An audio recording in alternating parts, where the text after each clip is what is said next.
they will only correspond with me in writing. Now, look, sure, I'm pretty scary and maybe that's it. No, but it's almost like they're afraid to have a telephone call. I don't know. They think they might say something wrong. They don't know how to conduct themselves on a call, whatever it is. So some just flat out refuse. It's impossible to get them on the phone. And then others will get on the phone and I think they think they're in their Harvey Specter. So let's just give you an example. Say I'm acting for an employer and they're acting for an employee and it's a pretty straightforward, disgruntled employer, no one's happy. Everyone's going to lose in some way. Yeah. Let's just resolve it.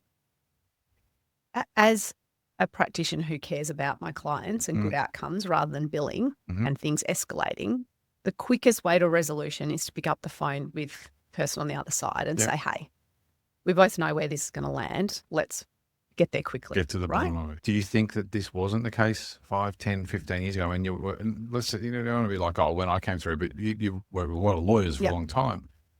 Do you think that the experience you're having with 5 years or less people in your industry right now, because of the last 5 years of disruption, those skills are much worse than they were 10 or 15 years ago? Yeah, okay. So when you're in a small firm, medium, but most of them have some form of open plan, even if a partner's in an office, doors are open. Yep.